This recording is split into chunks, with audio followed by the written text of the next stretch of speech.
वहीं ब्रेक के बाद एक बार फिर से आपका स्वागत है। शुरुआत करेंगे खास खबरों के साथ। खबर जालौन से है, जहां पर सरकार जल्द ही एक ऐसा उपाय करने जा रही है जिससे कि गैस सिलेंडरों में से गैस चोरी करना नामुमकिन हो जाएगा।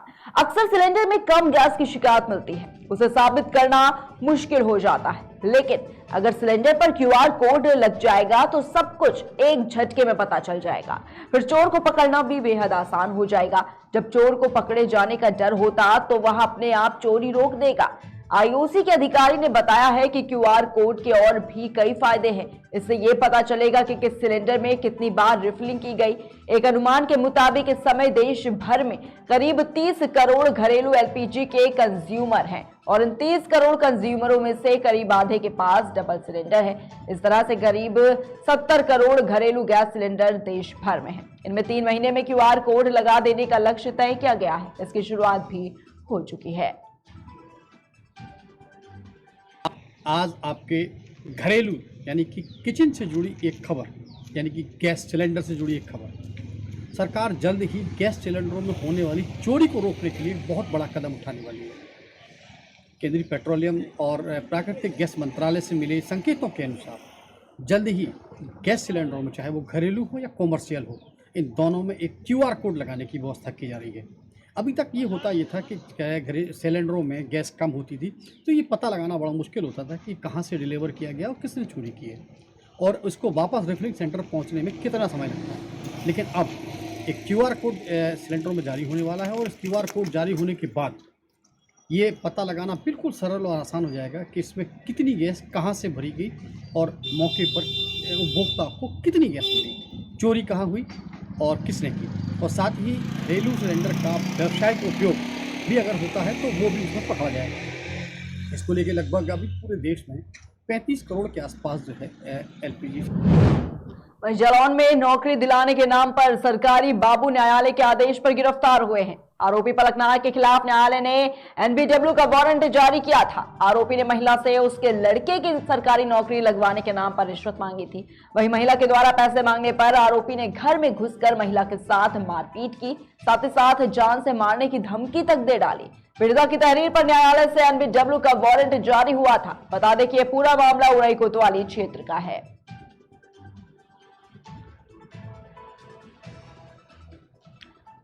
तो बताना चाहेंगे आपको कि रिश्वत लेने का यहां पर एक बड़ा मामला जो है वो सामने आया है। सरकारी नौकरी लगवाने के नाम पर यहां पे आपको बता दें कि रिश्वत मांगी गई है और ये रिश्वत जो है वो सरकारी बाबू ने ही मांगी है। तो जालौन से आपको खबर बता रहे हैं, जहां पर नौकरी दिलाने के नाम पर सरकारी बाबू न्यायालय के आदेश पर अब गिरफ्तार हुए हैं। आरोपी पलक नायक के खिलाफ न्यायालय ने एनबीडब्ल्यू का वारंट जारी किया था।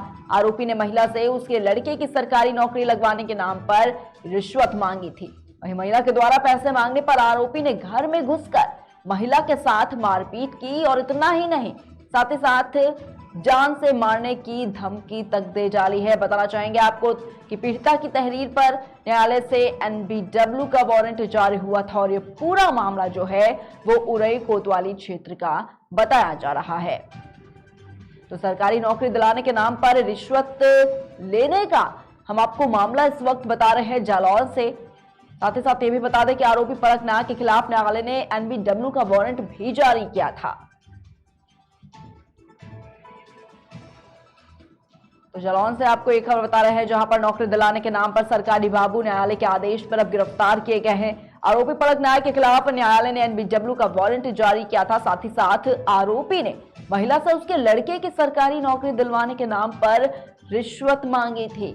वहीं महिला के द्वारा पैसे मांगने पर आरोपी ने घर में घुसकर महिला के साथ मारपीट की, साथ ही साथ जान से मारने की धमकी भी दे दी है। तो बताना चाहेंगे कि पीड़िता की तहरीर पर न्यायालय से एनबीडब्ल्यू का वारंट जारी हुआ था। वहीं ये जो पूरा मामला है वो उड़ई कोतवाली क्षेत्र का बताया जा रहा है। और इसी खबर पर तमाम जानकारी के लिए हमारे साथ देवेश कुमार फोन लाइन पर जुड़ चुके हैं। देवेश, आपसे जानना चाहूंगी, जिस तरीके से सरकारी बाबू न्यायालय के आदेश पर अब गिरफ्तार भी किए गए हैं, लेकिन आपसे ये भी जानना चाहूंगी कि सबसे पहले पूरा मामला जो है वो क्या कुछ था। देवेश, हेलो जी, आवाज मिल पा रही है आपको मेरी? हाँ, आवाज बहुत हल्की आ रही है, बताएं। जी जी, देवेश, आपसे जानना चाहूंगी सबसे पहले क्या कुछ पूरा मामला था, जिस तरीके से नौकरी दिलाने की बात सामने आई है उसके बाद सरकारी बाबू जो हैं वो रिश्वत मांगते नजर आए हैं, क्या कुछ पूरा मामला है इसको लेकर? जी मैं आपको बता दूं पूरा घटनाक्रम उरई नगर क्षेत्र का, जनपद जालौन के उरई नगर क्षेत्र का है जी। यहाँ पर तहसील में वरिष्ठ सहायक के पद पर तैनात बाबू हैं पलक नायक। इन पर आरोप ये है कि इन्होंने एक महिला को सरकारी नौकरी दिलाने के नाम पर उनसे लाखों रुपए की ठगी कर ली है और महिला को ये बार बार आश्वासन देते रहे कि आज नहीं कल हो जाएगा काम, कल नहीं परसों हो जाएगा। इस तरीके से उनको पिछले 2 साल से वो उसको टहला रहे थे। महिला को जब इस बात का एहसास हुआ कि वो ठगी जा चुकी है तब उसने जाके प्रशासनिक अधिकारियों से इसकी शिकायत की और उसके बाद उसने जाके न्यायालय की उसने शरण ली है। जी जी ठीक है देवेश, बहुत बहुत शुक्रिया आपका हमारे साथ जुड़ने के लिए और तमाम जानकारियां साझा करने के लिए। तो जालौन से आपको ये खबर बता रहे हैं जहां पर नौकरी दिलाने के नाम पर सरकारी बाबू न्यायालय के आदेश पर अब गिरफ्तार हुए हैं और आरोपी पलक नायक के खिलाफ न्यायालय ने एनबीडब्ल्यू का वारंट भी जारी किया था। वहीं रुक करेंगे अब अगली खबर की ओर। खबर फिरोजाबाद से है जहां पर सीबीएसई बोर्ड के विद्यालय संचालित करने की मांग को लेकर शिव पैलेस चंदवार गेट प्रांगण में एक बैठक का आयोजन किया गया। बैठक में उपस्थित लोग नागरिक कल्याण समिति के सचिव और संयोजक सत्येंद्र जैन सोनी ने विचार व्यक्त करते हुए कहा कि नगर निगम फिरोजाबाद क्षेत्र में नगर निगम अधिनियम की धारा 383 के अंतर्गत महायोजना बनाकर 8 विद्यालय संचालित किए जाए, जिसमें प्रति विद्यालय 2500 छात्रों की संख्या होनी चाहिए। ये जो शिक्षा का अभियान है ये व्यवस्था परिवर्तन की और लोकतंत्र की सबसे पहली पायदान है। शिक्षा और स्वास्थ्य, हमें बच्चों को क्या चाहिए? हर माँ बाप का सपना होता है कि मेरा लाडला पढ़ लिख कर अच्छा इंसान बने, लेकिन आज़ादी के 75 वर्ष बाद भी देश के नेताओं ने इस व्यवस्था परिवर्तन की लड़ाई को इसलिए नहीं लड़ा कि अगर इस व्यवस्था परिवर्तन की लड़ाई नेता लड़ते तो आज गरीब का बच्चा IAS IPS अधिकारी होता, इन DM का।